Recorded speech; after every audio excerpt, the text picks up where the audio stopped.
Hi all, അസ്സലാമു അലൈക്കും. Welcome to JM triplets. തികച്ചും വ്യത്യസ്ത രീതിയിൽ ഉണ്ടാക്കിയെടുത്ത ഒരു അടിപൊളി ഈവനിങ് സ്നാക്കിൻ്റെ റെസിപ്പി ആയിട്ടാണ് ഞാൻ ഇന്ന് വന്നിട്ടുള്ളത്. അപ്പോൾ എല്ലാവരും മുഴുവനായിട്ട് സ്കിപ്പ് അടിച്ചാതെ വീഡിയോ കാണാൻ നോക്കാം കേട്ടോ. അപ്പോൾ ഇതെങ്ങനെ ഉണ്ടാക്കുന്നതെന്ന് കണ്ടു നോക്കാം. അതിന് ഞാനിവിടെ ആദ്യം 3 നേന്ത്രപ്പഴമായിട്ട് എടുത്തിട്ടുള്ളത്. ചെറിയ സൈസുള്ള 3 നേന്ത്രപ്പഴമാണ് എടുത്തിട്ടുള്ളത്. അതൊന്ന് പുഴുങ്ങിയെടുക്കണം. അത് ഞാനിവിടെ ഒരു സോസ് പാൻ എടുത്തിട്ടുണ്ട്. ഇതുപോലെ ഒന്ന് കട്ട് ചെയ്ത് കൊടുക്കുന്നുണ്ട് കേട്ടോ. നിങ്ങൾക്ക് കൂടുതൽ ക്വാണ്ടിറ്റി വേണമെന്നുണ്ടെങ്കിൽ അതിനനുസരിച്ച് നേന്ത്രപ്പഴം കൂട്ടി കൊടുക്കാവുന്നതാണ്. ഒരുപാട് പഴുത്ത പഴമാണെന്നുണ്ടെങ്കിൽ സ്റ്റീം ചെയ്തെടുത്താൽ മതിയിട്ട്. അതുപോലെ പുഴുങ്ങിയെടുക്കേണ്ട ആവശ്യമില്ല. സ്റ്റീം ചെയ്തുകൊണ്ട് ആവിയിൽ വേവിച്ചെടുത്താലും മതി കേട്ടോ. അപ്പോൾ അതുകൊണ്ട് ഈ രീതിയിൽ നല്ലോണം വേവിച്ചെടുത്തിട്ടുണ്ട്. ഇതിൻ്റെ ചൂടൊക്കെ ഒന്ന് അറിയതിന് ശേഷം ഇതിൻ്റെ തൊലിയൊക്കെ ഒന്ന് കളഞ്ഞു വരാം കേട്ടോ. അപ്പോൾ അതുകൊണ്ട് തൊലിയൊക്കെ ഒന്ന് കളഞ്ഞു വന്നിട്ടുണ്ട്. ഇനി നമ്മൾ കൈ വെച്ച് കണ്ട് തന്നെ നല്ലോണം ഒന്ന് ഉടച്ചെടുക്കണം. അപ്പോൾ അതുകൊണ്ട് ഈ രീതിയിലൊന്ന് ഉടച്ചെടുത്തിട്ടുണ്ട്. ഇതിലേക്ക് ഞാൻ ചേർത്ത് കൊടുക്കുന്നത് നല്ല ഫ്ലേവറിന് വേണ്ടി ഒരു 1/2 ടീസ്പൂൺ ഏലക്കായ പൊടിയാണ്. അതിനുശേഷം 1 ടേബിൾ സ്പൂൺ പഞ്ചസാരയും കൂടി ചേർത്ത് കൊടുത്തിട്ടുണ്ട് കേട്ടോ. ഈ കൈ വെച്ച് കാണാൻ നല്ലോണം മിക്സ് ചെയ്ത് കൊടുത്തിട്ടുണ്ട്. നേന്ത്രപ്പഴത്തിൻ്റെ മധുരം നോക്കിയതിന് ശേഷം വേണം പഞ്ചസാര ആഡ് ചെയ്ത് കൊടുക്കാൻ.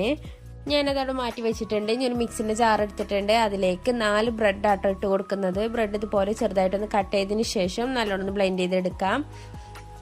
4 മുതൽ ഒരു 8 ബ്രെഡ് വരെ ഇതിലേക്ക് എടുക്കാവുന്നതാണ് കേട്ടോ. നല്ലോണം ഒന്ന് പൊടിച്ച് വന്നിട്ടുണ്ട്. ഈ രീതിയിലൊന്ന് നല്ലോണം പൊടിഞ്ഞ് വന്നിട്ടുണ്ട് കേട്ടോ.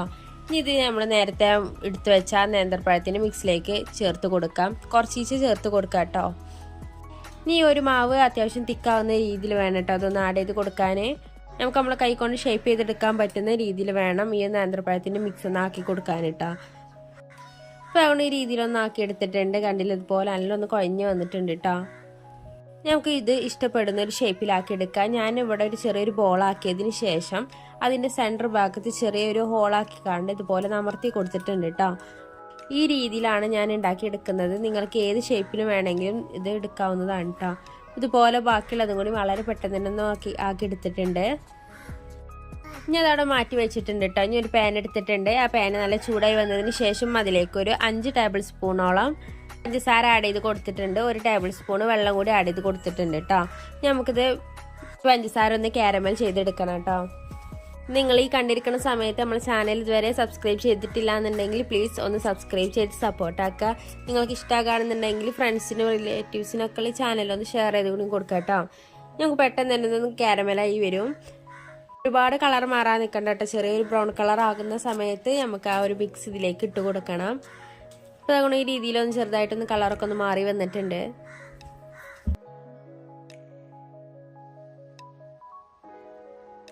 ലോ ഫ്ലെയിമിൽ ഇട്ടുകാണ്ട് വേണം കേട്ടോ ഈ ഒരു കാരമൽ നമ്മൾ ചെയ്തെടുക്കാൻ. അല്ലാന്നുണ്ടെങ്കിൽ പെട്ടെന്ന് തന്നെ ഇത് കരിഞ്ഞു പോകും. അങ്ങനെയാണെന്നുണ്ടെങ്കിൽ വേറൊരു ഫ്ലേവർ ആയിരിക്കും കേട്ടോ.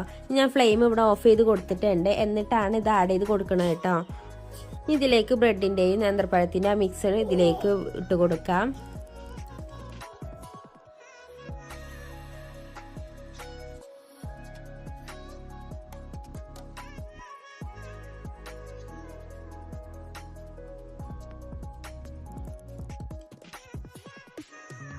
ഇത് മുഴുവനായി ഇട്ടത് കൊടുത്ത ആ ഒരു ടൈമിൽ തന്നെ പെട്ടെന്ന് തന്നെ ഫ്ലെയിം ഓൺ ആക്കി കൊടുക്കുക കേട്ടോ. അല്ലാന്നുണ്ടെങ്കിൽ പെട്ടെന്ന് ഇത് കട്ട പിടിക്കും.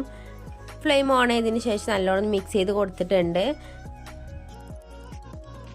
ഇത് തണുത്ത് പോയാൽ പെട്ടെന്ന് തന്നെ ഒന്ന് കട്ട പിടിക്കും കേട്ടോ. അപ്പോൾ തണുക്കാതെ ഇരിക്കണം. പെട്ടെന്ന് തന്നെ ഇതൊന്ന് നല്ലോണം മിക്സ് ചെയ്ത് കൊടുത്തിട്ടുണ്ട്. എല്ലാ ഭാഗത്തും ആ കാരമലൊന്നും ആയി വന്നിട്ടുണ്ട് കേട്ടോ. ഞാനിതൊരു പാത്രത്തിലേക്ക് മാറ്റി കൊടുത്തിട്ടുണ്ട് കേട്ടോ. വളരെ എളുപ്പത്തിൽ തന്നെ നമുക്ക് ഉണ്ടാക്കിയെടുക്കാൻ പറ്റുന്ന നല്ല ടേസ്റ്റോട് കൂടി കഴിക്കാൻ പറ്റുന്ന ഒരു അടിപൊളി സ്നാക്കാണിത്. ചെറിയ ചൂടിൽ തന്നെ ഇത് കഴിക്കാൻ ശ്രദ്ധിക്കണം കേട്ടോ. അല്ലാന്നുണ്ടെങ്കിൽ കട്ട പിടിക്കും. അപ്പോൾ ഇന്നത്തെ വീഡിയോ എത്രയുള്ള എല്ലാവർക്കും ഇഷ്ടമായെന്ന് വിചാരിക്കുന്നു. ഇഷ്ടമായിക്കണമെന്നുണ്ടെങ്കിൽ ഒന്ന് ലൈക്ക് ചെയ്ത് സപ്പോർട്ടാക്കുക. നേരത്തെ പറഞ്ഞ പോലെ തന്നെ ചാനലൊന്ന് സബ്സ്ക്രൈബ് ചെയ്യുക കേട്ടോ. അപ്പോൾ നാളെ ഇൻഷാ അല്ലാഹ് മറ്റൊരു റെസിപ്പി ആയിട്ട് വരാം. ബൈ, അസ്സലാമു അലൈക്കും.